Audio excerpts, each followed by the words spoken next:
When minions try to be quiet, it never goes well. And today's no different. It's a hushed library. You can almost feel the silence as rows upon rows of books tower over you. The only sound is the quiet squeak of a little girl's feet on the wooden floor. She's looking for something to read, unaware that she's not alone. Behind her, tiptoeing in from the door are two minions, Carl and Phil. The little girl continues on, completely oblivious as the minions sneak closer. She reaches for a book, unaware that one minion, Phil, has been watching her and he wants that book for himself. But he doesn't want to just take it. He wants to do it, right? He opens the book and takes a big sniff, letting out a loud sniff. Carl turns to him, eyes wide. He puts his hands to his mouth and shakes his head back and forth in disapproval. But what's that coming from Phil? It can only mean one thing. It's the sound that strikes fear into the heart of every minion. No, no, no, no! Oh, no! He's going to say it. Quiet, quiet, there's no escaping it now. Quiet, quiet, Phil drops the book and takes a step back, startled by the noise. Suddenly, the librarian appears. She glares at them with an angry look, then turns back to her desk and resumes reading her newspaper. Phil picks the book back up, but Carl isn't finished. He wants to show Phil how to be quiet, or at least he thinks he does. Carl tiptoes up to a high shelf and carefully pulls out a book. He looks around to make sure nobody's watching and then brings the book down. But the second he does, the whole stack falls down. Crashing to the ground below, they knock over several other stacks, which cascade like dominoes throughout the library. Books fly everywhere. The librarian throws her newspaper aside and comes from behind the desk to confront them. But before she can do anything, they run away. Phil runs through the stacks of books until he finds a cozy corner between some shelves. It's small and secluded and just the perfect spot to read the book. Only problem is, it's not very quiet in here either. Not when you bring a loud, squeaking toy. He squeezes it again. Squeaky, squeaky, play, play. As soon as he does, the sound echoes throughout the room. He keeps squeezing it, enjoying the sound. But he might be in even bigger trouble when the librarian hears him. She stomps over and points an accusing finger at Phil, but then she sees the book in his hand.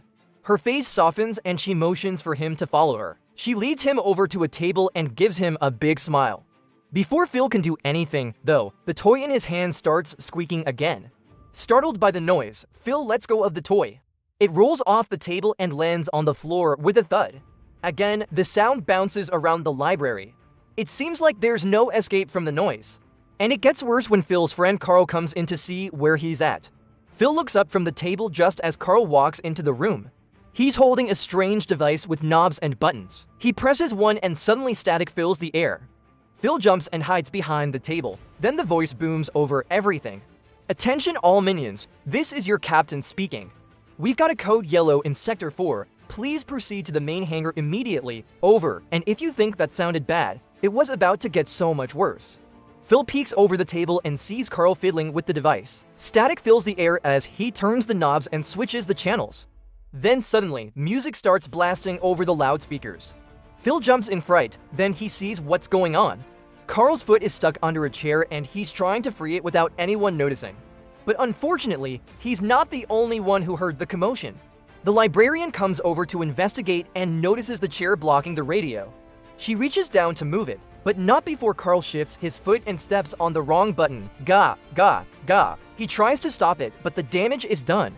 Now the loudspeaker amplifies his every move, and the librarian is not pleased. As she bends down to grab the book Phil left behind, he peeks over the table to see if she's gone, then quietly grabs the toy and starts squeezing it. Squeak, squeak, squeak. He didn't realize it, but the squeak is coming from the loudspeaker. The librarian jumps and spins around. She looks everywhere, but she can't hear it. She bends down again to look under the table, giving Phil the perfect chance to escape. He darts out from behind the bookshelf and runs to find Carl. They find each other near a display of historical artifacts, including an old gramophone. Phil crawls inside, hiding from the librarian. And as soon as he does, the gramophone starts playing. The music booms throughout the library. She listens closely, straining to hear where it's coming from. Phil peeks out and sees her walking away. He breathes a sigh of relief, but he doesn't realize that Carl has stepped on another one of the gramophone's buttons. Suddenly, the music stops. He quickly jumps out to see what he did. In his haste, though, he steps on one more button, Bayo. Minions, everybody speak into the microphone. Phil jumps into the nearest bookshelf. He looks around frantically for an escape, but as he searches, he steps on another button. Pape, banana, baya. His voice comes out distorted, echoing throughout the library. It's too much for the librarian. She covers her ears and slumps over the desk. Phil doesn't notice. Instead, he jumps up and down in excitement. Fun, fun, fun, fun. He looks around to see if anybody's watching. Then turns back to the gramophone and pushes another button. Banana, banana, squawk, squawk. Phil isn't the only one having fun. Carl comes bounding out of the bookshelf and grabs the microphone. B, B, B. He zooms around the library, jumping from shelf to shelf and making wild hand movements. Phil watches as Carl approaches the bookshelf where he was hiding. Do. He hides behind the books just as Carl passes by. He looks around to see if he's spotted, then peeks out from behind the shelf. Boo, boo. Meanwhile, Carl's still running around the library. He dances from aisle to aisle, singing along with himself. Phil decides he wants to join in the fun. He darts across the room and hops up onto the nearby bookshelf. Baya, poof. Phil and Carl jump up and down next to each other, giggling, banana, boom. Then it happens. A loud crash rings throughout the room. Both minions spin around to see what's happened. They jump down and run to investigate. All around them, they see books lying on the floor, on tables and chairs. One patron is sitting with his head buried in a pile of books. He peeks out from between them with tears in his eyes. Another is kneeling on the floor picking up books. He looks up and notices the minions.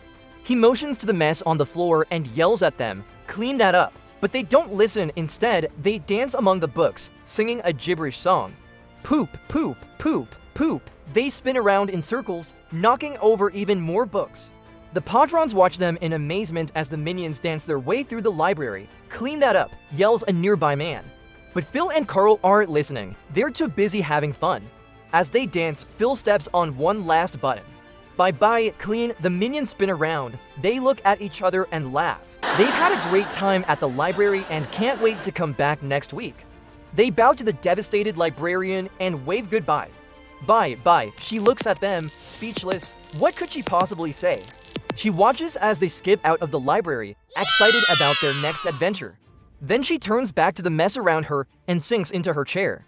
She pulls out her newspaper and tries to block out the sounds of the minions playing in the street outside. Music plays triumphantly as Phil and Carl race down the sidewalk. The librarian sits patiently in her chair. Suddenly, the sounds of the minions playing are replaced by a loud silence, and the screen fades to black.